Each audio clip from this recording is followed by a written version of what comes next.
I would like to speak to you in case if you struggle and feel uncomfortable in sharing your ideas, values, thoughts, suggestions, stories in front of people in English. Now you have content, but you are not able to express that in front of people in English, and because of that, somewhere you have this fear that is this stopping me from growing in my life? Sometimes you're at the infancy stage of the career. So you're feeling, is it stopping you from getting good job? You're middle of the career. And are you feeling this that yes, I'm working very hard, but because I'm not able to express effectively in front of people, I'm not getting promotion? Or even at the top of the career, every time when you stand in front of your CEOs and directors and those high-fi board meetings, you are not able to express the way you want to express.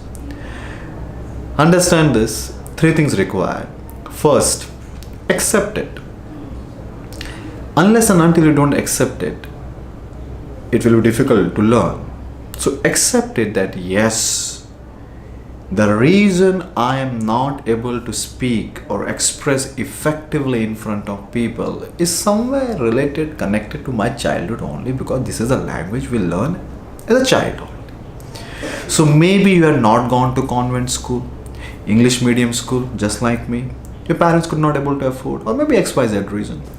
Or maybe you had gone to convent school or English medium school, but you were not good in studies. Or maybe your teacher was not good in teaching English, whatever XYZ reason. Or maybe you were very excited about English, but there were no atmosphere as a child for you to implement that language in your day-to-day life, where you are speaking with your friends, speaking with your parents, speaking with your other members, so you can improve that language. How can you make or become good in one thing when you are just learning and not implementing it? Accept it. Whatever reason, now you cannot change it. I cannot change it. Right? Accept it. So the first thing which you have to understand that this is the language in Indian Constitution.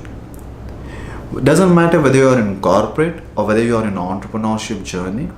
When you are entering into the conference room, there is an invisible switch button which you have to press, and suddenly you have to change the language and we have to speak in English. You have to accept it. So you have to accept both the things. Reason why you are not good, and you have to be good if you want to grow in your life. Because if you can speak in English, if you can read slides, you will grow, you will not thrive. Because to inspire someone, you have to express, not just speak.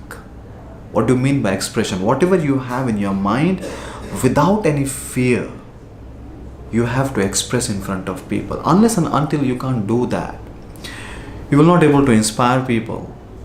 You will not able to influence people. And if you can't inspire your juniors, and if you can't influence your seniors, you cannot grow in your life exponentially. You will grow, but not exponentially. Accept it. Both the things. Past and present. Number one. Second thing which is required, if you have accepted this, you have to be shameless. Now I'm very respectfully and carefully using this word. You have to be shameless. Why? Because at this point of time, when you will start learning and implementing this skill, you will do mistakes like any other. Imagine for a moment you are learning Spanish, you are learning French. You will do mistakes in Spanish, in French. Same with English. Now, when you will start learning English and start implementing, you take a decision that no matter what, I have to speak, I will speak, I have accepted this, I have to. So you will do mistakes. Unfortunately, especially in India, I have no idea about other countries, and I will be unpleasantly surprised if even other country people also behave like this with this language. Because we have a very strong reason to behave like this. Especially in India, people are just hungry. They are just looking for mistakes when people speak in English. especially those people who are very good in English grammar and pronunciation. Those few fortunate people who parents could able to send them to convent school. So you have to understand this, that you will do mistakes. And when someone is pointing out your mistakes, the only way to handle that situation, not to feel embarrassed and feel shameless. Let me give you an example. This word is very critical to understand. Let me give you an example of shamelessness from my own life. So I'm a very shameless guy. What do you mean by shameless guy? In a very sophisticated, the name I have given to this is called SWM. I remember I'm giving a TEDx talk on this. Someone watching me disease, that I'm shameless because I don't want you to influence, people to influence my life. I will decide what to feel, what not to feel. So if you are pointing a mistake in my language, I will decide whether I have to feel embarrassed or not. Let me give an example of shamelessness. Otherwise, you will take this in a different context only. I remember I was in 9th standard, and I was famous in my school in 9th standard, by the way, because there were only two students who failed in 9th standard. One, he didn't appear for exam. Another, I appeared for exam, still failed. Now, if you are failing in 9th standard, it means school only failing you because they don't want to spoil the results of 10th standard. And in second attempt of 9th standard, I still remember one day, my English teacher, Champa madam, her name was Champa madam, very nice name. She gave one assignment to everyone, and that assignment was write one essay on friendship. And I was so excited about this because I love friends. It's like when I failed in 9th standard, my biggest pain was not I failed, but my pain was that all my friends, from 1st standard to 9th standard, I've made so many friends. Now they're going further and then they're in the other class and I'm in different class. So I love friendships. I love to make friends. So I thought, okay, very nice topic. And whenever I like something, I do with a lot of passion and commitment. Very few things I like in my life. So I wrote down one essay, and even I was under illusion that English is all about using heavy words. So I sat with the dictionary and I found substitute for each word possible, all within my capacities. For example, the title I have given to that essay was Friend versus Enemy. So I was expressing my thoughts, my philosophy, even at 9th standard, that what do you mean by friendship and what do you mean by enemy? So for enemy, instead of writing enemy, I said enemy is a very common word, foe. F-O-E, foe. This is a separate word, special word. So friend versus foe. And it's sounding good also, F. And I was very excited. I submitted. Suddenly, after a few days, I was sitting in my class and one boy came and he said, Praveen, Champa madam is calling you in section C. And I was in section B. I never heard something like this. No one used to call me. I said, calling me? Many times I've heard something like this, that Praveen, that teacher is calling your parents. That was very common for me. It's like I still remember Ghatne sir, my Hindi teacher, he called my dad and he looked towards my dad and asked him, do you understand the difference between lady, she has a bindi on the forehead, and lady, she doesn't have a bindi on forehead? And my dad looked towards Ghatne sir and my dad said, yes, there's a huge difference. And Ghatne sir said to my dad, can you explain this difference to your child? He doesn't understand the importance of bindi. In the entire paper, there is no bindis. So I was used to sending my parents to my teacher. I don't remember any teacher calling me, because most of the times teacher used to call students in other section when they used to make the students stand in front of other students and they used to clap because that person has done something significant, good marks, some good work. And I was pleasantly surprised. I thought, okay, something is going to happen today. And I went to section C. I said, may I come in, ma'am? And I came inside. As soon as I came inside, I could sense that silence. And there were few kids, they were looking towards me. Few kids kept hand like this on the mouth. And I could also see the few kids, they have slight tears in their eyes. And I just stood. Champa madam looked towards me. I looked towards all the kids. And Champa madam said, he is Praveen. And they all started laughing. They all started laughing. Then I realized that even before she invited me for this moment, she was reading my essay in front of all the kids, and they all were enjoying that. They all were laughing at it. And then she said, "Go, Praveen." I said, "Thank you." And I came outside. And for a moment I thought, shall I feel bad about this? They were laughing at me. And I said, no. Why should I feel bad about it? Because I wrote all my small beliefs, my understanding about friendship. I was very clear in my mind that whatever I wrote from my heart. Language was poor is absolutely okay. That was just a language. So if they could not able to understand that those feelings, it's absolutely okay. They were laughing at English. They were not laughing at me. So I didn't feel any bad. And I'm telling that the feeling of that child. I'm just trying my best to go back on, when I came out from that class and I was going towards my section B, what was going in my mind? I was not at all feeling bad about it. I was absolutely shameless. I'm talking about that kind of shamelessness towards this language. When will people laugh? Let me give a few more examples because this is very critical to understand. It's very easy to become shameless but difficult to understand how to be shameless. When I came to Cipla, my first day in my office, first day only, and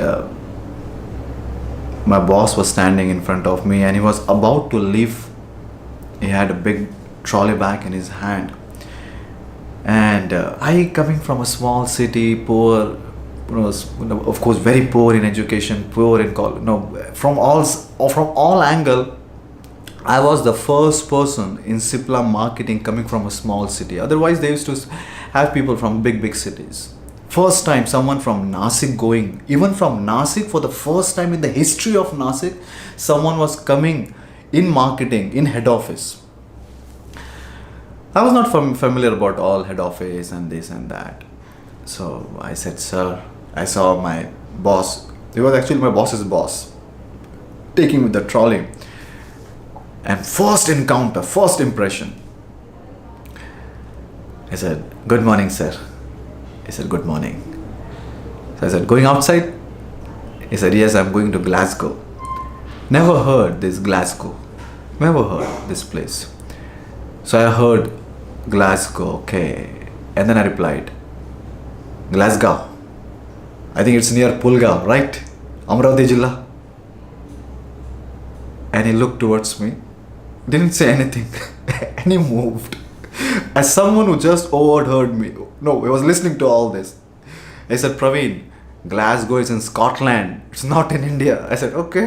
I didn't feel bad about it. I said, "Okay, I'm not aware." Shameless. One last example, then I have to move further.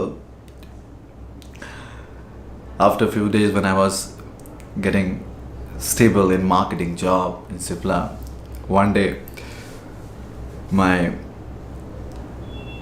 boss said, "Praveen, there is one big news and you have to send information to the team."